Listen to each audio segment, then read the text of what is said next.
है ना? काफ़ी लोग चल जाएगा ना लेकिन भैया ये हाँ हाँ सेम है ना? भैया फार्मेसी वाले ना बे, तो उनको कंटेंट में समझेगा। फ़र्क ना आ जाए नहीं तो। कंटेंट सेम है। आप शर्ट चेंज करोगे तो आपकी रियलिटी तो चेंज नहीं होगी ना, आप ही होंगे।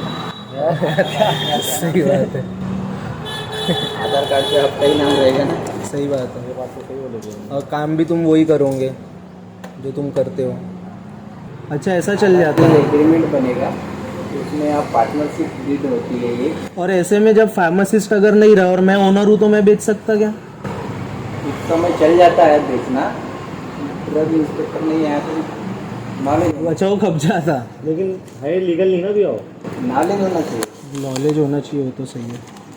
लेकिन वही है अभी इतने साल में ऐसा तो पहली बार नजारा देख रहा हूँ मैं। नहीं सर, हाँ, नज़ारे ध्यान की रखो। बात नहीं। मैं- मैं अरे भी ये मेरे को- नज़ारा पहली बार देख रहा कि एक अरे- साल तक के आपके अधिकारियों को फोन करो, क्या बोलता चौधरी आपके यहाँ का चौधरी का है, हाँ। उसको बुलाओ नहीं तो अब यहाँ सामने वो अधिकारी है, मैं पब्लिक का काम कर रहा हूँ, वो अधिकारी को फोन करो, क्या बोलता मैं भी शादी में हूँ, मैं फंक्शन में 1 साल हो गया सर, मैं ऐसा अरे नहीं नहीं, है। 2 बार फिर मेरा already- यही क्वेश्चन है कि 2 चौधरी बार- को कितनी देना आती दो- फार्मेसी वालों देखो, से? कोई देने का सवाल हाँ। नहीं। दो बार अगर ऑलरेडी जा चुके हैं वहाँ पे, हर एक जम इसमें जाने के लिए टारगेट है, तो कोई सर, reason उसको मैं लगता है आपको ना। गारंटी बोलता हूँ, मेरी कार में बैठकर आप चलो, अगर अभी भी अकेला नहीं बेच रहा हूँ तो आप मेरे को बोलिए। दवाई की दुकान पर फार्मासिस्ट के गैर मौजूदगी में दवाइयां नहीं बेची जा सकती। बावजूद इसके नागपुर शहर में यह गैर कानूनी काम जोरों पर चल रहा है, जिस पर एफडीए विभाग कुंभकर्ण की नींद सो रहा है। ऐसा ही एक मामला गोधनी से सामने आया, जहां धन्वंतरी नामक फार्मेसी में फार्मासिस्ट न होने के बावजूद देवेंद्र हीरापुरे नामक व्यक्ति खुलेआम दवाइयां बेच रहा है। धन्वंतरी फार्मेसी का लाइसेंस आरती बिरखेड़े नामक महिला के नाम पर है, जो कभी फार्मेसी में नहीं रहती। इसकी शिकायत एफडीए से जिशान सिद्दीकी ने की, बावजूद इसके एफडीए ने इस पर कोई कार्रवाई नहीं की।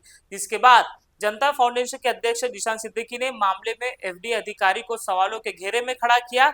इसके बाद पहले 7 दिन, दूसरी बार 3 महीने के लिए फार्मेसी का लाइसेंस सस्पेंड किया गया। बावजूद इसके एफडीए मंत्रालय ने स्टे लाकर वापस देवेंद्र हीरापुरे ने फार्मेसी चला रहा है, लेकिन उस पर एफडीए कार्रवाई अभी फिलहाल नहीं कर रहा है। नियमों के अनुसार बिना फार्मासिस्ट के दवाइयां नहीं बेची जा सकती, लेकिन धन्वंतरी फार्मेसी में देवेंद्र हीरापुरे बेखौफ होकर दवाइयां बेच रहा है।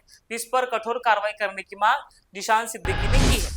फार्मेसीज का देखिए, आप लगातार हमारे यहाँ पर देखने में आ रहा है कि इस कदर इनकी जनता के जिंदगियों के साथ खिलवाड़ करने की गैरकानूनी हरकतें चल रही है।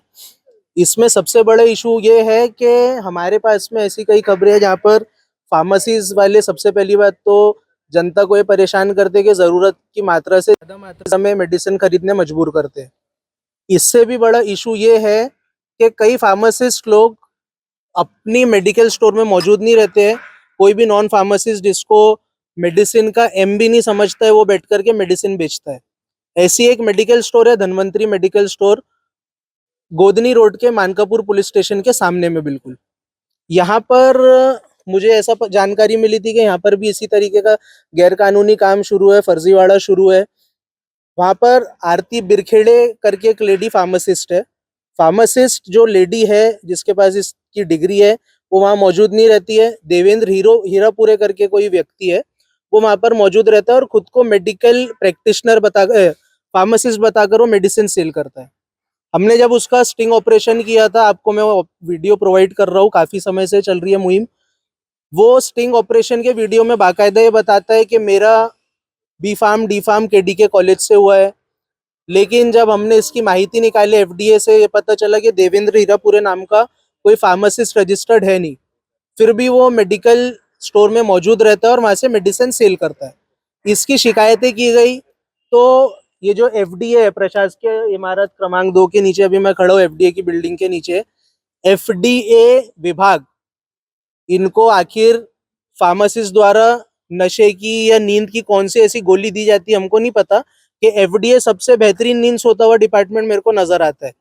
या तो ये गोली का नशा रहता है या नकदी का नशा रहता है, इसकी जांच होना चाहिए। क्योंकि एफडीए जैसा विभाग इस चीज में कभी कोई कार्रवाई करते नजर नहीं आता है। हमने जब इसके स्टिंग ऑपरेशन के साथ में इनके कंप्लेन करे तो पहले इनका रवैया वही था कि ठीक है, करेंगे करेंगे। जब मैंने यहाँ पर कंटिन्यूसली आंदोलन किया या कंटिन्यूसली इनके पीछे हम पड़े हुए रहे, मजबूरी में एफडीए ने फिर वहाँ पर रेड करी। हमको नहीं पता इनके लेन देन रहते क्या रहते, लेकिन फर्स्ट रेड में 7 दिन के लिए उसका लाइसेंस सस्पेंड हुआ था धन्वंतरी मेडिकल स्टोर का। कई सारी चीजें एफडीए ने पकड़ी थी उसमें कि एक्सपायरी मेडिसिन रखता है, बिल्स का हिसाब किताब नहीं रखता है, जैसी दवाई की जगह सफाई मेंटेन रहना चाहिए वो मेंटेन नहीं रहती है। सेकेंड टाइम फिर उसके यहाँ रेड हुई, 3 महीने के लिए उसका लाइसेंस सस्पेंड हुआ। लेकिन बहुत शर्म की बात है कि जनता के साथ इतने बुरे खिलवाड़ करने के बावजूद हमारा एफडीए मंत्रालय तुरंत ऐसे इलीगल काम करने वाले फार्मेसीज को स्टे दे देता है लाइसेंस सस्पेंशन के ऑर्डर पर। इसके बाद हमारी मुहिम ये थी एफडीए के यहाँ के नागपुर के जो सह आयुक्त है इनसे मेरी काफी बहस चली इस मामले में। हमारी मुहिम ये थी कि बाय रूल अगर कोई फार्मेसी में फार्मासिस्ट की गैर मौजूदगी में कोई मेडिसिन बेचता है तो उसका लाइसेंस रद्द किया जाता है। ये ऐसा है कि देखिए कोई पर्सनल दुश्मनी नहीं है, ना ही किसी के धंधे से कोई दुश्मनी है। मामला इतना नाजुक है, हम कई बार सुनते हैं कि किसी ने फार्मेसी से मेडिसिन खरीद लिया, उसकी किडनी पे इफेक्ट हो गया, किसी ने मेडिसिन खरीद लिया, उसकी बॉडी में रिएक्शन हो गया, कोई मर गया। ये बहुत नाजुक मामला है कि आप फार्मेसी में बैठे हो और लोगों की जनता से खिलवाड़ कर रहे हो। लोग जाते हैं इस उम्मीद में कि बंदे को नॉलेज होगा मेडिसिन का। 15,000 20,000 रुपए लाइसेंस किराए पर लेकर आज लोग इस तरीके से जनता की जान से खिलवाड़ की हरकत कर रहे हो और इसके अंदर एफडीए भी कहीं ना कहीं शामिल दिखता है। स्टे आने के बाद जब हमारे कंटिन्यूसली आंदोलन शुरू थे तो एफडीए ने धन्वंतरी मेडिकल स्टोर का लाइसेंस एट लास्ट रद्द कर दिया। एफडीए ने जब वहां पर रेड करा तो उन्होंने खुद भी ये पाया कि यहाँ पर फार्मासिस्ट मौजूद नहीं है। देवेंद्र हीरापुरे नामक यहाँ से मेडिसिन बेच रहा है, यहाँ एक्सपायरी मेडिसिन रखी हुई है। एक्सपायरी मेडिसिन बेचना खुद अपने आप में इतना बड़ा जुर्म है कि तुम सीधा सीधा जान से खिलवाड़ कर रहे हो। इसके बावजूद भी उसका लाइसेंस रद्द होने के बावजूद इतने बड़े क्राइम में भी एफडीए मंत्रालय द्वारा उसको स्टे दे दिया गया। अब इसकी तो जांच पड़ताल जरूर की जाएगी, लेकिन जब स्टे उसको मिला है तो स्टे का मतलब रहता है पिछले गुना का जो पिछला जो सजा थी उस पर स्टे रहता है। इसका ये मतलब तो है नहीं कि दोबारा वो रोज वो गुना करता रहे। नागपुर एफडीए इसके अंदर अभी भी कुंभकर्ण की नींद से नहीं जाग रहा है, ये सोए हुए रह रहे हैं। यहाँ पर इतने तीव्र आंदोलन जनता फाउंडेशन द्वारा किए जाएंगे और इनके खिलाफ एक रिट पिटीशन भी जरूरत पड़ने पर हमारे द्वारा डाली जाएगी कि इनका आखिर ऐसा कौन सा साठगांठ है। लाइसेंस रद्द हो रहा है, आपको पता है कि वो देवेंद्र हीरापुरे फार्मासिस्ट नहीं है, उसके बाद भी अभी रोजाना वहां पर बैठकर वो अकेले मेडिसिन आज भी बेचता है। इसके अंदर सख्त कार्रवाई होनी चाहिए। दूसरी बात, बहुत शर्म की बात यह है कि मानकापुर पुलिस स्टेशन से ये फार्मेसी हार्डली 100 मीटर की दूरी पर है। ये बहुत शर्म की बात है। पुलिस का इसके अंदर ये बोलना है कि फार्मेसी का मैटर एफडीए का मैटर होता है, लेकिन हमारे स्टिंग ऑपरेशन के वीडियो में साफ दिख रहा है कि देवेंद्र हीरापुरे जो कि फार्मासिस्ट नहीं है वो अपने आप को फार्मासिस्ट बोलकर मेडिसिन बेच रहे हैं। तो ये 420 का धोखाधड़ी का मामला है। आप देखिए छोटे छोटे जो बाजार होते हैं जहाँ लोग कपड़े की दुकान लगाते, सब्जी की दुकान लगाते, वहां तो पुलिस का फुल ज्यूरिसडिक्शन और लेना देना फिर नहीं रहना चाहिए, इस हिसाब से एनएमसी का मामला है। लेकिन वहां देखिए पुलिस बिल्कुल जाती है, गरीब लोगों के कपड़े जब्त कर लेती है, 200-500 रुपए कमाने वाले कपड़े जब्त कर जाते हैं। तो इस मामले में जब पुलिस स्टेशन के 100 मीटर दूरी पर कोई जनता की जान से खिलवाड़ करते हुए, धोखाधड़ी करते हुए मेडिसिन बेच रहा है तो यहाँ पुलिस की कार्रवाई क्यों नहीं? इस मामले में हम वक्त आने पर हाईकोर्ट की रिट पिटीशन में पुलिस अधिकारियों को भी इसके अंदर में हम पार्टी बनाएंगे जरूर। मानकापुर हमारी मांग है कि इस व्यक्ति के ऊपर 420 की गुना दर्ज की जाए, प्लस ये जो एफडीए ने कानून का तमाशा मचा के रखा है और ऐसे फार्मासिस्ट ने कानून का एक जो मजाक बना के रखा है कि इनके ऊपर अभी एक्शन होता है, ऊपर से स्टे आता है, फिर एक्शन होता है, फिर स्टे आता है, फिर स्टे आने के बाद जो रेगुलरली रोजाना जो सेम गुना को अंजाम दे रहा है, तो एफडीए इसके अंदर में क्यों सोया हुआ है? बहुत बड़े आंदोलन कानून के दायरे में रहते हुए जनता फाउंडेशन द्वारा यहाँ किए जाएंगे यदि इस पर जल्दी रोक नहीं लगती है तो। दूसरी बात, इसमें जांच होना चाहिए एफडीए और इनकी आखिर ऐसी कौन सी साठगांठ है। हमारी दूसरे फार्मासिस्ट लोगों से भी ये हम डायरेक्टली बोल रहे हैं कि हमारे पास दूसरे भी कोई भी फार्मेसीज का अगर इस टाइप की कोई कंप्लेंट्स आएंगी तो हम बिल्कुल इस पे वर्किंग करेंगे।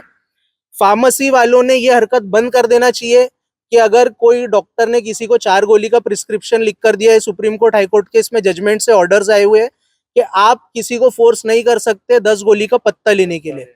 कुछ गरीब लोग होते हैं, रोज कमाने रोज खाने वाले, कोई 50 और 100 रुपए की भी रोज की नौकरी कर रहे हैं, तो उनका एक बजट बना रहता है कि 25-30 रुपए की मैं दवा ले लूं, कल फिर दवा लूंगा जरूरत पड़ेगी तो, लेकिन उनको मजबूर किया जाता है।